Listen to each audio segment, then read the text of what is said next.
Hey everyone, welcome to our preview edition of the Dan and Joe Sports Show. As always, I'm Dan. And I'm Joe.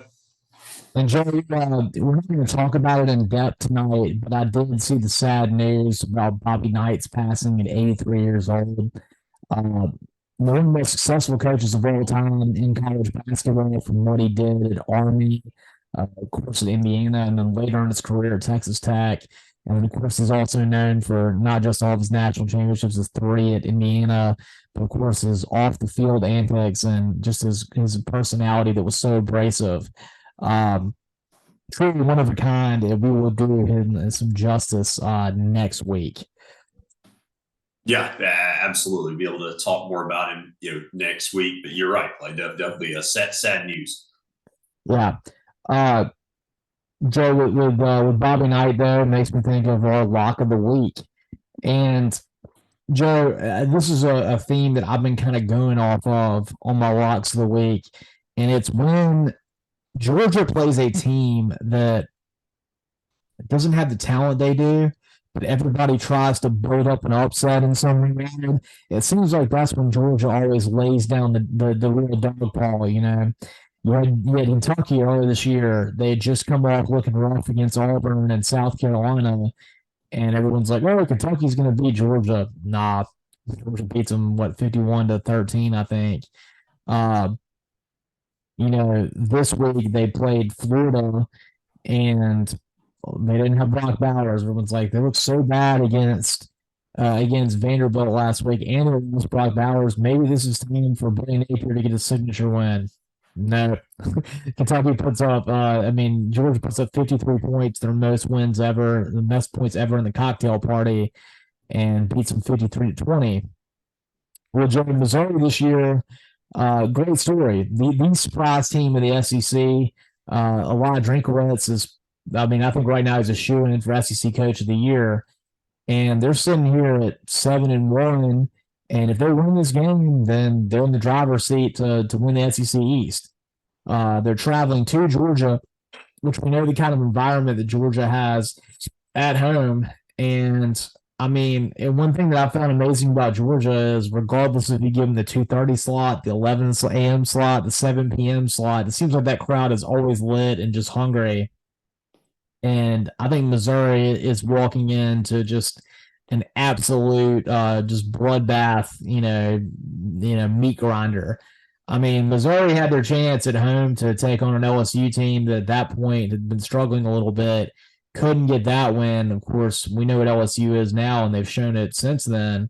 But in my mind, if Missouri couldn't beat an LSU team that was reeling at home and they gave up, I think, 49 points against them, I don't see how they have any chance to hang within the number on this. It's 15.5. I like Georgia in this game by at least 21, if not maybe even 30. We'll see. I can definitely see Georgia going out there and beating them pretty easily.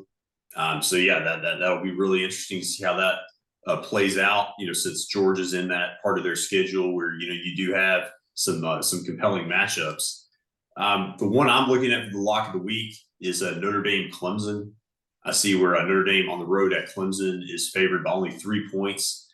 And I just think that Notre Dame's going to win this by a more comfortable margin than that.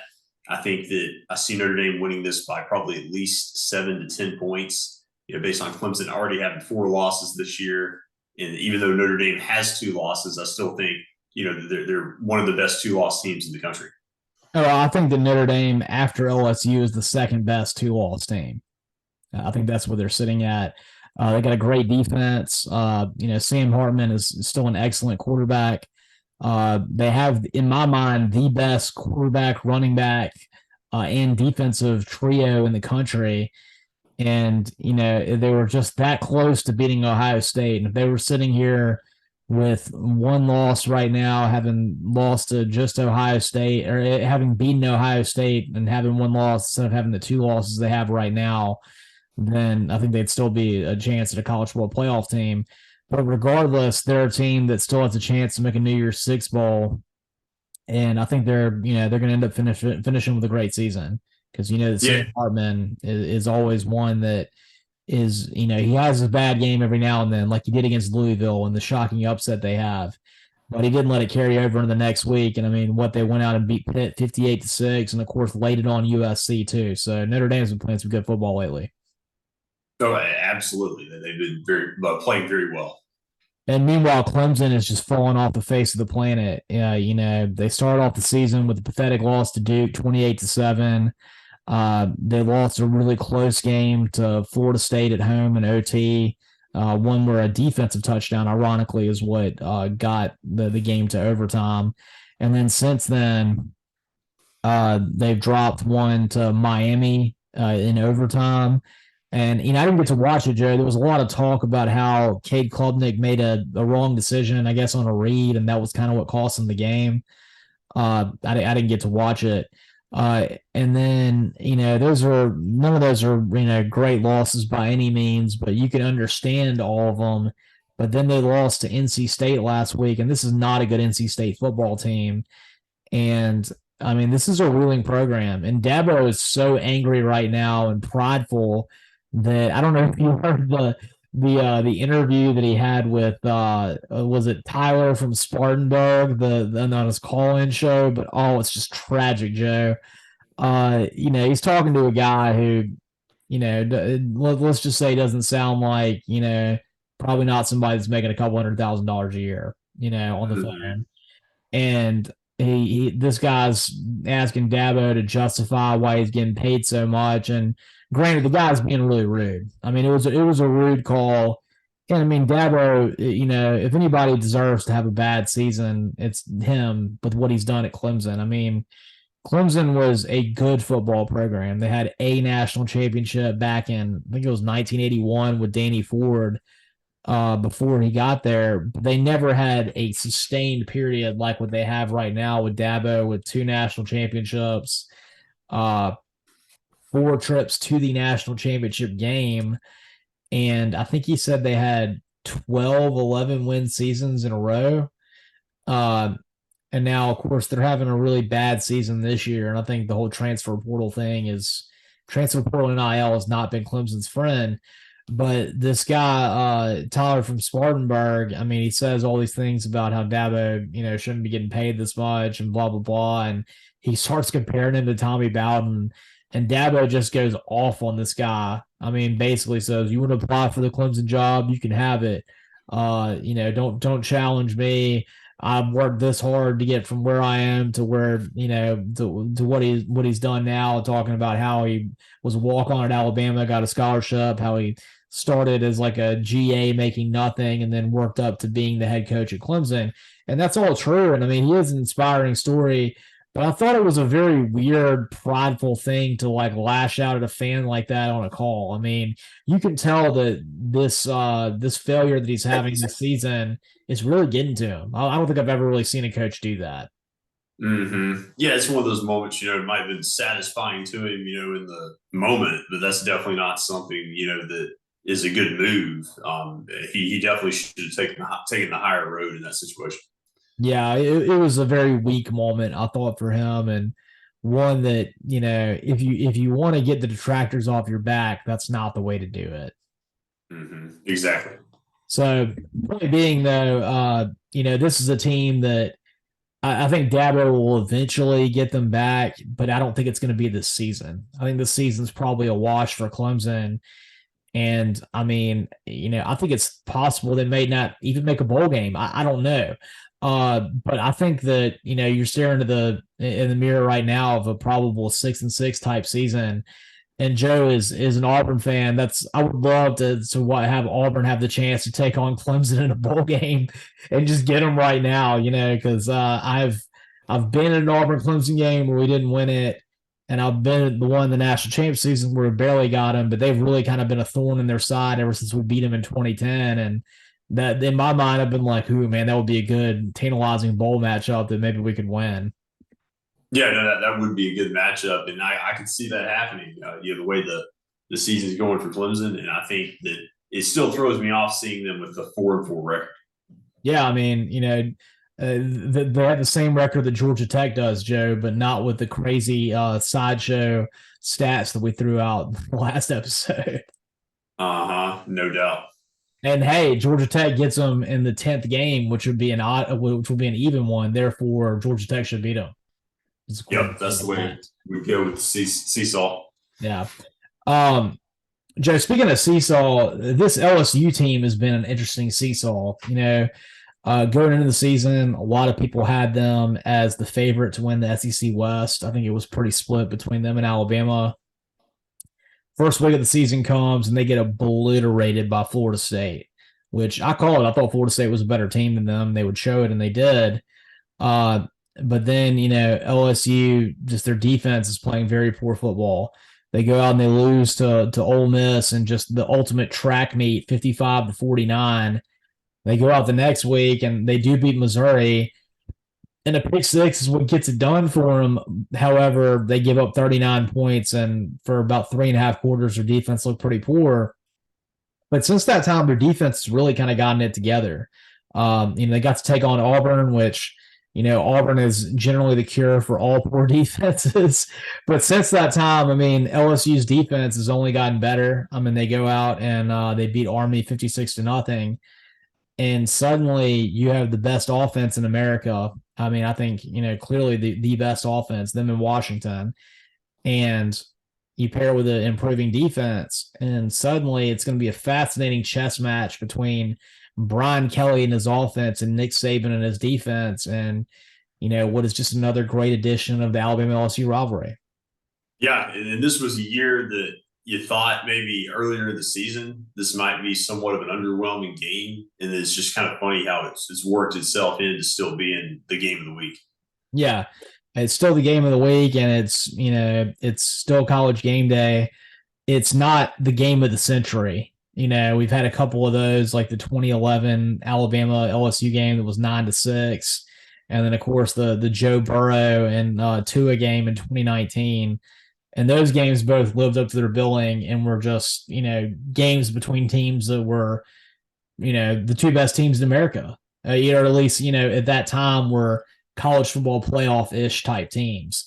I don't know that this game is for that. I think both of those, they're both teams that I think are probably top 10 teams, but I don't know that either one of them is a team that's going to make the college football playoff. But what this game is, Joe, is this is an elimination game that says if you don't win this, you're not going to make the college football playoff. We talked about it with LSU earlier. They have 2 losses, and it seems unlikely they can make the college football playoff. But it does seem like if they could win this and then go on that run, they have a chance. And Alabama, meanwhile, this would be their only loss in the SEC West. But you kind of feel like if they lose this game to LSU, then either LSU or Ole Miss is going to be the team that goes to the SEC championship and not Alabama based on the tiebreakers and Alabama getting the second loss. And I think with Texas not looking quite as good lately, I think this is definitely a game that you can write your college football playoff chances off if you lose it. I think so. And I was reading something or hearing something about tiebreakers for the SEC West. And apparently, one thing that I'm a little bit worried about for Ole Miss's sake is I think they look at the opponent's record of your SEC East opponents can be like one of the tiebreakers. And so it may end up hurting Ole Miss having played Vanderbilt since they're going to have more losses, than like, say, a Tennessee if you're Alabama. So, I don't know how that's going to work itself out, but if you're Ole Miss, I think you probably need LSU to win this game to help you, in that scenario because you're kind of you're struggling at this point to search for losses for Alabama if they don't lose this game. No, this is your best chance to have Alabama lose a game. It's certainly possible that maybe if Auburn really gets their stuff together, the Iron Bowl and Jordan Hare is usually a comedy of horrors for Alabama. But that's only when Auburn has a good football team. And so, Auburn needs to turn it around to have that opportunity. And you kind of feel like, too, whichever team wins this is going to have momentum going on the rest of the season. I mean, I would think that if LSU wins this game, they're probably going to win out. And, and maybe vice versa for Alabama. So I think this is a game that, Ole Miss is sitting there. They have their chance. They're going to have their chance against Georgia and the rest of the season after that. but this is the game that decides, which of these two teams is going to stay in the race for the SEC West and for the college football playoff. That's right, Dan. And it's so hard for me to pick a winner in this game. I feel like with it being in Alabama, I mean, that makes it tough for LSU. I mean, they rarely have won there, when it's not a close game. If we think about the game of the century examples that you stated with 2019 and 2011, both narrow LSU wins. But the more I think about it, I just think Jayden Daniels makes a difference in this game. And so I feel like LSU will find a way to win this. I feel like it's going to be tough because it's Alabama, but for some reason, I kind of feel like there's somewhat of a talent difference too in this game. I just feel like I like LSU's roster better than I do Alabama's, especially on the offensive side of me. Well, Joe, college football has really morphed a lot to me to where you can have teams that have great defenses that win championships, but you still got to have good offenses too. We look at Georgia the last couple of years. Have they had the excellent Kirby Smart defense? Yes. But their offenses with Stetson Bennett were good. They were not, they were not slapstick teams that, would only beat you like 10-7. I mean, they've been pressed and had to score some points. I mean, look at what they had to do against Ohio State. That was a game where C.J. Stroud and those excellent receivers, including Marvin Harrison Jr., made Georgia have to go out and score a lot of points to win. And Stetson Bennett had to have that excellent fourth quarter to win. And ultimately, in the games where it mattered, it was Georgia's offense that really got it done for them. And I kind of think nowadays college football paradigm has switched a lot to where I don't think you can win a national championship with a average to substandard offense. And I would say that Alabama has an average offense at best. I think Jalen Milroe is an improving quarterback. He certainly is someone that has a lot of athletic ability, but he's not the best decision maker. He tends to be really bad in his reads on short passes. And while he's one of the most gifted deep ball throwers we have in college football right now, he's going to have to play a perfect game to beat LSU. Because even as good as Alabama's offense is, guess what? You have those circumstances where LSU gets first and goals against Alabama. They're not going to come out with field goals like Tennessee did. And the one time that Alabama played a really good offense at home, they got beat pretty handily by Texas. And that game could have been a lot worse. And Joe, having been to see LSU in person when I went to that Auburn LSU game, they are incredible on offense. And their defense is improving a lot. And from a talent standpoint, they look a lot better to me than Alabama does. They do. Like you think about the eye test, you think about the skill players for LSU. You talk about how you need a good offense in this day and age.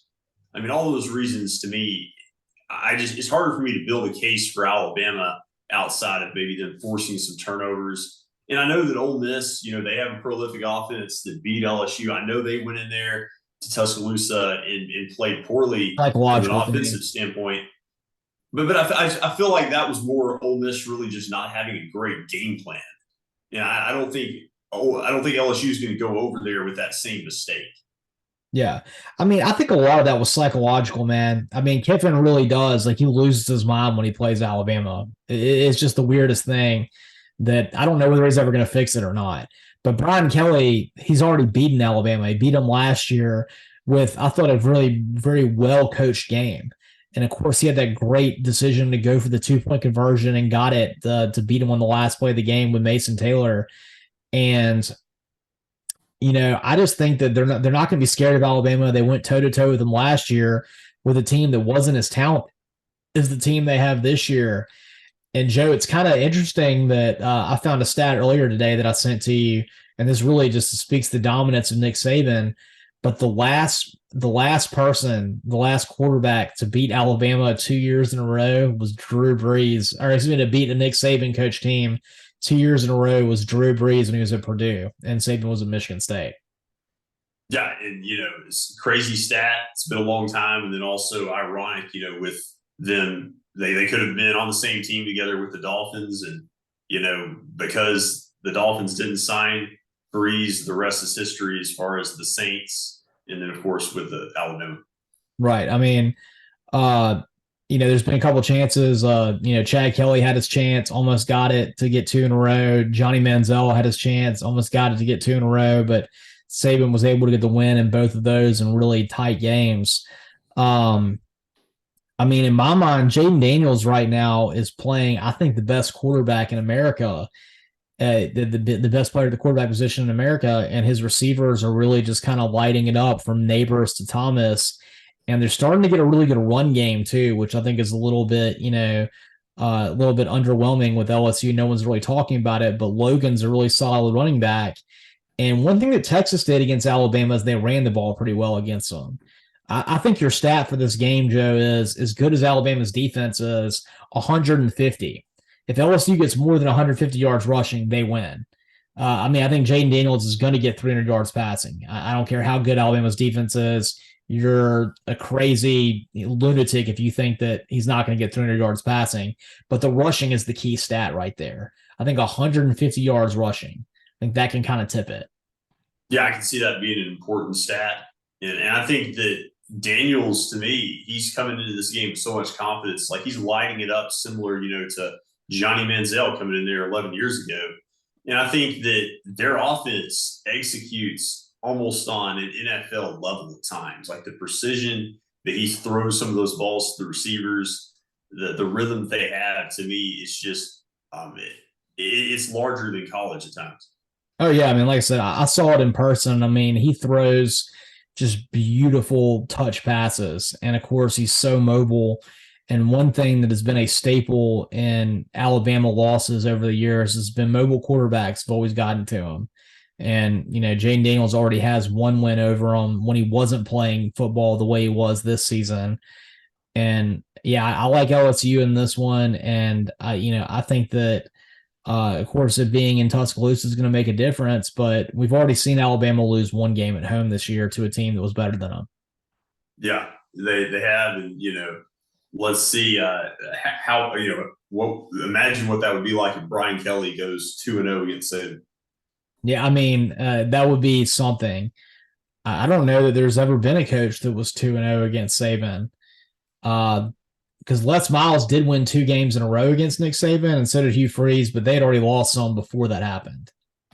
And I know that Kelly, has lost to in previous stops, but being at a new school and being 2-0 record against him in the SEC would be something.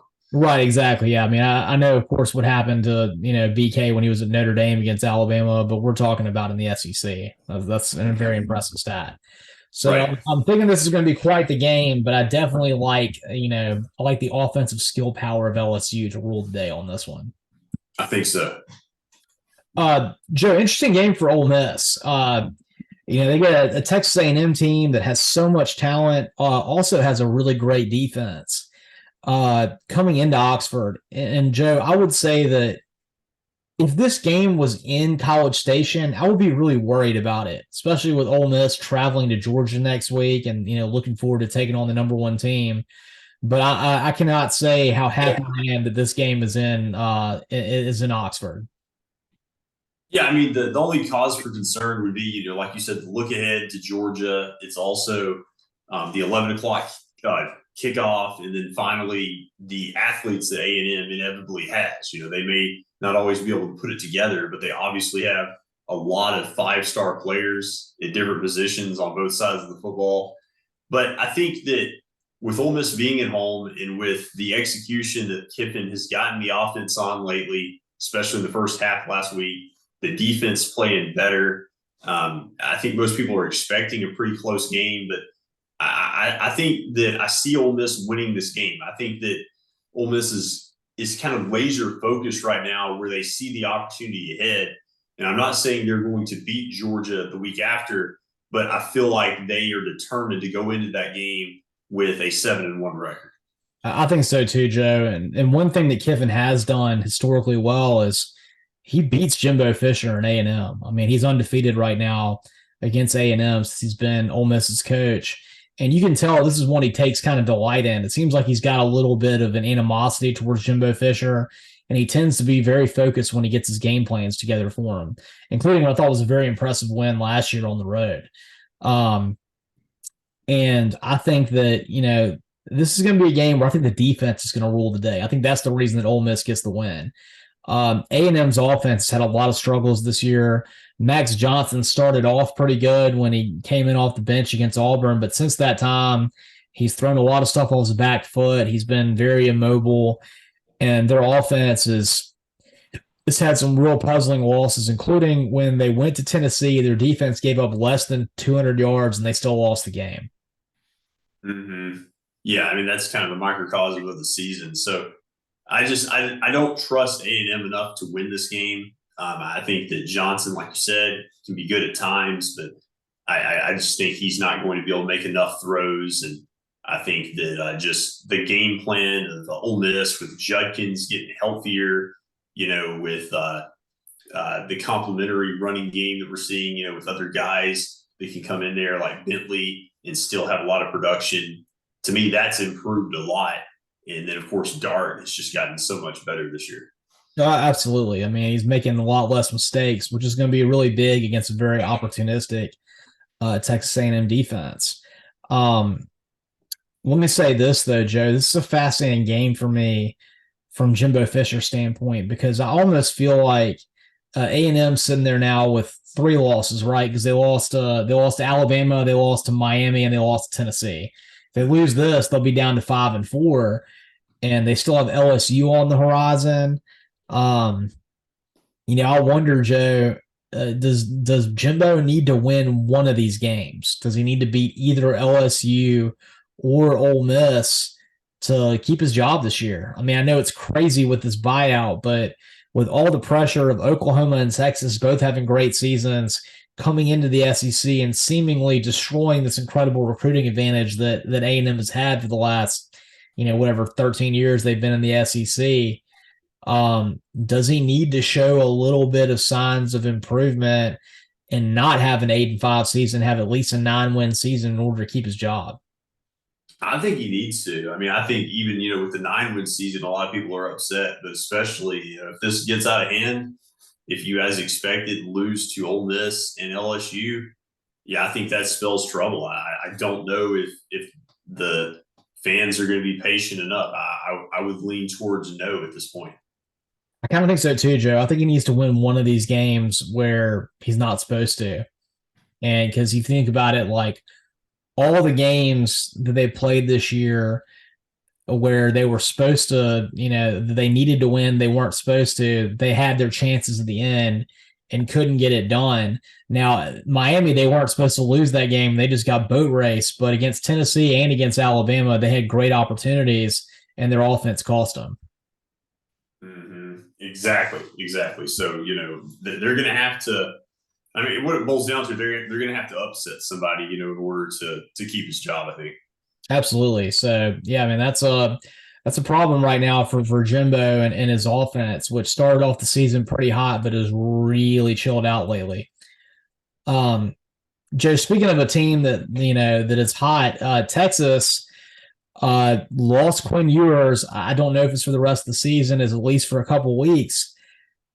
I thought last week was a little bit of a scary game for him. BYU is not a great football team, but they're a solid football team, and they're not a team that's very easy to go out and beat pretty badly. But with their backup quarterback Malik Murphy, not Arch Manning, they beat BYU I think 35-6, and so now they got Kansas State coming in, and Kansas State is a team that had a lot of a lot of hype going into the season. Of course, they made the Sugar Bowl last year after winning the Big 12 and, of course, being the only team to beat TCU in the regular season. Uh, they've had a little bit of a weird season. They started off really good. They dropped that game to Missouri on the 62-yard field goal from the thicker kicker. And then they got beat pretty handily by Oklahoma State. But since then, I think they've had rattled off a couple pretty big wins. I think they beat TCU pretty badly. And this is an interesting game right here because Kansas State is a team that usually is very disciplined. They don't make a lot of mistakes. And this is a game that's at Texas, which helps them a lot. But I'm kind of fascinated by this one, seeing what Malik Murphy can do in his second start against a team that can get you. Mm-hmm. Yeah, that's true. I think that, Texas, we always joke about the Texas is back, joke. the last few years, last several years. So you could easily see them losing this game.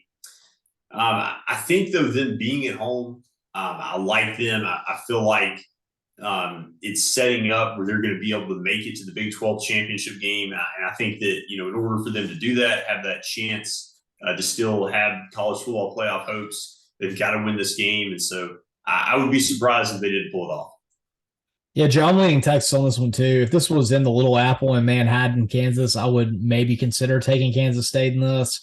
But I really was highly impressed with the way Texas handled, their first game without Quinn Ewers, with a solid BYU team, and they've been playing really well at home this year.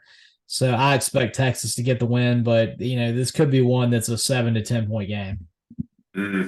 I could see that. Um, Joe, the most exciting game in the Big 12 to me, and maybe the most exciting game this entire weekend, is Bedlam in Oklahoma and Oklahoma State.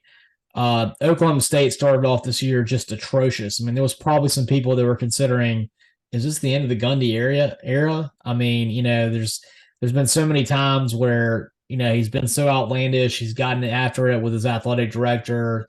He's flirted with the Tennessee job, but of course, ultimately, he was the quarterback at the most successful era ever of Oklahoma State football before he became the head coach, when they had Barry Sanders and Thurman Thomas and everything in the 80s. And he's now been the Oklahoma State head coach, I think, since 2003? 2005. He's when Miles went to LSU.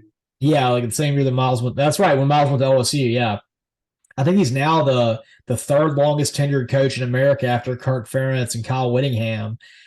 And, the reason why is he can do these turnarounds. I mean, they go out and they get just obliterated by South Alabama and just an unimaginably embarrassing loss. And this is not a great South Alabama team either. I mean, they're not Tulane or anything like that, or even Troy. They dropped 2 games early, including that one, and everyone's written off Oklahoma State. And then you just see they pull off this huge upset against Kansas State. They beat Kansas, and they're just looking so good right now. And suddenly, the last Bedlam in the regularly scheduled rivalry, because now Oklahoma is going to the SEC. Gundy has said he doesn't want to play Oklahoma because they made the decision to leave Oklahoma State out to dry. It's in Stillwater. And I mean, Joe, I think everything's lining up for what's going to be a spirited upset by the Pokes. I can see it. I think they're probably going to win the game. Oklahoma to me seemed a little bit vulnerable even before the loss. You talked about the near loss to UCF the week before, and so to me they would be kind of vulnerable anyway. But what a job by Oklahoma State! I told you before the show, like I didn't really realize how well they were playing, because I really kind of wrote them off. I think like a lot of people earlier in the year. Oh, yeah. I mean, a lot of people wrote them off. And I mean, they haven't just been winning lately. They've been killing people. They beat Kansas State and TCU both really badly. And, they're just on fire. Meanwhile, Oklahoma's going the other direction. Joe, I'll be honest, I was never quite the real believer in Oklahoma this year. I still thought they had such a long way to climb. And, I thought Venables had done a good job. But getting Oklahoma up for the Texas game, that's one thing. But maintaining it doesn't seem like that's happening. And this is going to be, we saw the way Oklahoma was motivated against Texas. They're going to get that and then some, and how much this game is going to mean to Oklahoma State. Yeah, I think that adds to it and kind of gives them that emotional advantage. Right. And Joe, by the same token, I think you're going to see the same thing in Washington and USC. I think Washington's going to have to go to the Coliseum to take on USC. And Washington is a team kind of like Oklahoma that they just kept kind of going a little less and a little less. They had their signature win over Oregon, and each week they just seem to be a little bit worse. And it's not against great teams that they've been playing, kind of this sloppy football. And I think this USC team, they've gone through their trauma. They had what happened against Notre Dame and, of course, Utah. But I thought that was a real big win for them last week to get that 50-49 victory and have that big comeback and show that they care. They care about Lincoln Riley. They care about, doing what they can for Alex Grinch, even on defensive side of it.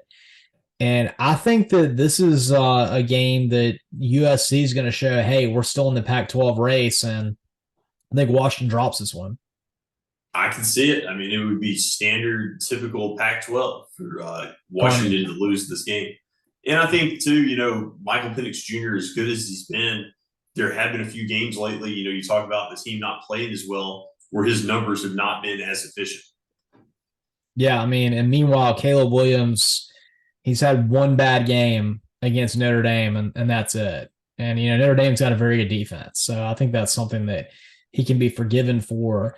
And I think this is going to be a huge, a huge showcase for him because let's say that everyone's right and Caleb Williams really is a me guy. Then what's the best way to elevate yourself? It's to beat out the other guy who could be considered as a number one overall draft pick.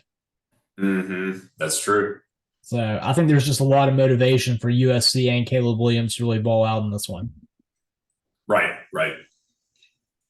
Joe, the last one they want to talk about, it's very low on the list of games, but I was just more interested. We talked about with Jimbo Fisher, does he need to have an upset over a team like Ole Miss or LSU to keep his job? I think you see the same thing as another team in the SEC West with Sam Pittman.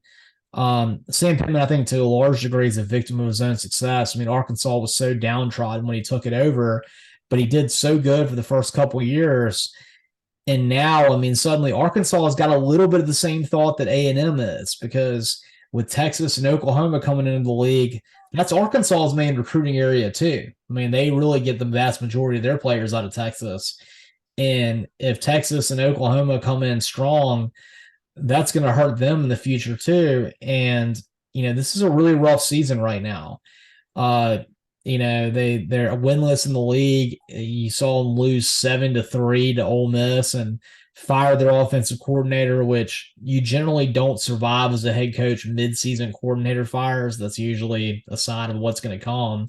And they're taking on Florida this week, and Florida's not a great team, mind you, but they're decent. They've had some good wins. And I think that Sam Pittman needs to either win this game or the Auburn game to keep his job. Yeah, I think so, Dan. I look at the way this year's gone for Arkansas, but not just the tailspin of the losses, but we've talked about before on the show that even when he's been ranked in previous seasons, when they had a healthy roster, they've lost some games to ranked opponents by a wide margin. They weren't really competitive in some of those games, and so I think that's hurting. And I think that as the SEC is growing, adding those teams in, as you talked about, they're going to, conflict with their recruiting territory. I can see Arkansas, if he slips up here, kind of wanting to go after a coach with a little bit more name recognition. I guess somebody that has a Wikipedia page. Yeah, that's right. Because Sam Pittman didn't even have a Wikipedia page. Lance Leipold would also be a great hire at Arkansas, the rebuilding guy. Yeah, he would be. So that'd be one I'd watch out for right there. I want you to watch out for us in the future and check out all of our upcoming episodes. I want to thank you for listening to this. And of course, you can subscribe to our YouTube channel and of course, listen to us on Spotify. And as always, I'm Dan. And I'm Joe.